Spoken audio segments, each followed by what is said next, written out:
There are few things more unsettling than silence in a place that shouldn't be silent. In the old tenement building I called home, silence wasn't natural.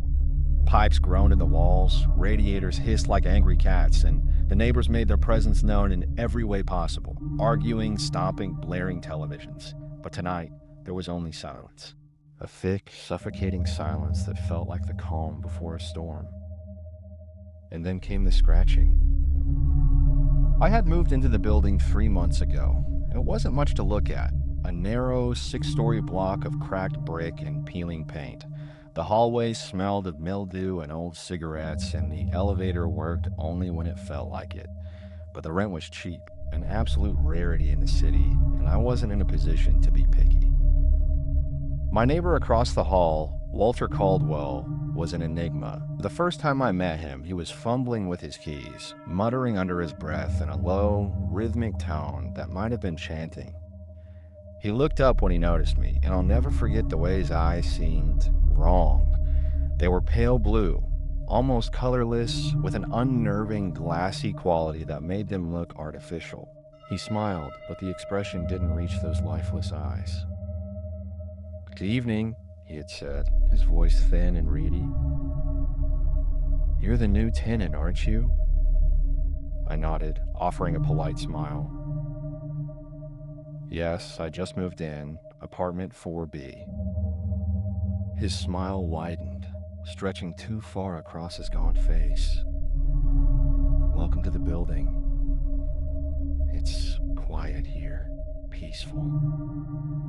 I thanked him and hurried into my apartment, locking the door behind me. At first, I didn't pay much attention to the rumors about Walter. The other tenants had plenty to say about him. That he'd once been a professor at a prestigious university, that he'd undergone a lobotomy decades ago, that he spoke to things that weren't there. Harmless but strange was the general consensus, and I was content to leave it at that. But then the scratching started. The first time I heard it, I was lying in bed, trying to fall asleep. It was faint at first, like the sound of a pencil dragging across paper. I dismissed it as nothing more than the old building settling or maybe a mouse in the walls. But over the next few nights, it grew louder, more deliberate. It seemed to follow me from room to room, always staying just out of sight. By the end of the week, it was driving me insane. I'd bang on the walls and shout, "Knock it off," and for a moment, the noise would stop, but it always came back. One night, unable to stand it any longer, I marched across the hall and knocked on Walter's door. He opened it almost immediately, as if he'd been standing right there waiting. "Good evening," he said, his voice as thin and hollow as before. His expression was calm, but his eyes looked wild. "Hey," I began, forcing a smile. "Sorry to bother you, but I've been hearing some weird noises coming from the walls. Scratching, mostly. Do you know anything about that?" His smile faltered, and for a moment I thought he wasn't going to answer. Then he leaned forward just slightly and said in a low voice, "It's not the walls." I blinked. "Excuse me?"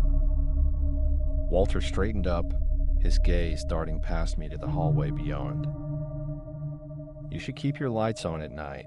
They don't like the light." Before I could respond, he stepped back into his apartment and closed the door, leaving me standing there in stunned silence. The letter appeared 2 nights later. I found it slipped under my door when I returned home from work. It was written on plain white paper in shaky, uneven handwriting. My name was scrawled across the front of the envelope, and inside was a single sheet of paper. The message read, "Dear neighbor, I don't have much time. They're coming for me again." The scratching? That's not me. It's something in the walls. They put it there when they took part of my brain. They said it was supposed to help, the surgery, but now I see things I shouldn't. Things that aren't human. You must listen. The thing in the walls doesn't like light. Keep your lights on at night. Keep them bright. And whatever you do, don't open your door if you hear me knocking. I'm sorry, I didn't want to involve you, but it's hungry and it knows your name now. Sincerely, Walter Caldwell. I stared at the letter for a long time, my hands trembling. It had to be a prank, right? Some kind of sick joke.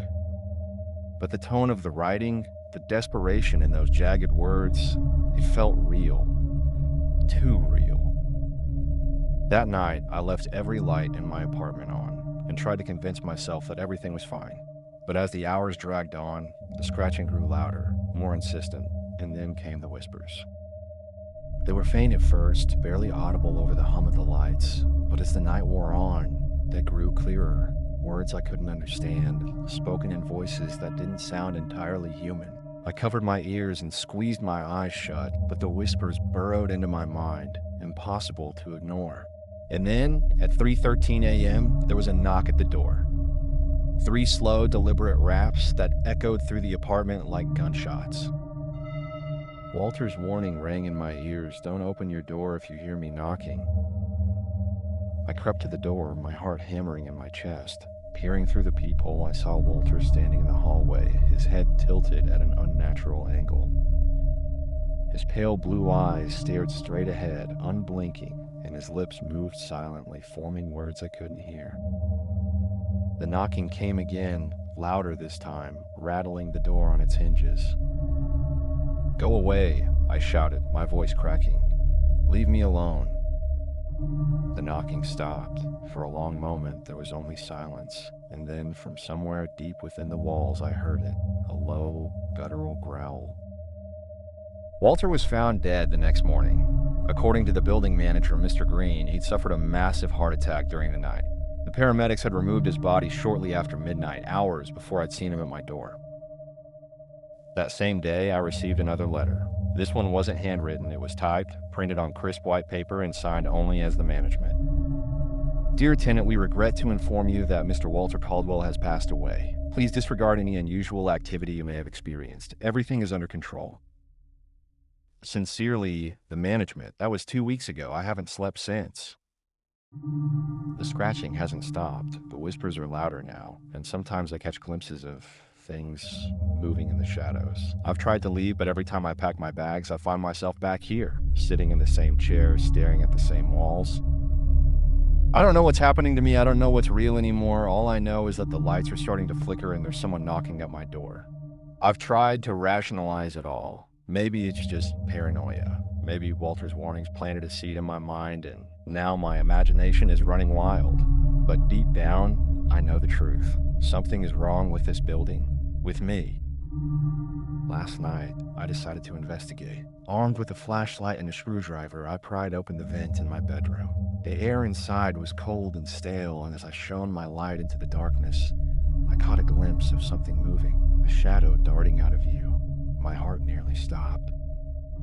I reached inside, feeling around for I don't know what, but my fingers brushed against something soft and damp. I recoiled, my flashlight trembling in my hand. When I looked again, I saw it, a bundle of cloth, stained dark with something that looked like blood. Inside was a single, handwritten note. "They're watching. They're always watching. Don't trust the management." I haven't told anyone about what I found. Who would believe me? Instead, I've started keeping a journal, documenting everything. The scratches, the whispers, the things I see in the shadows. It's the only way I can hold on to my sanity. But now, even my journal feels unsafe. This morning, I found pages missing, whole entries torn out, and in their place, a single sentence scrawled in jagged handwriting. "Stop digging." I'm scared. I don't know what to do. The lights are flickering again and the scratching is louder than ever. Whatever is in the walls, it's getting closer, and I think I can hear Walter's voice whispering my name. If this is my last entry, let it be a warning. To anyone who finds this, don't trust the silence, don't trust the whispers, and whatever you do, don't open the door. They're here.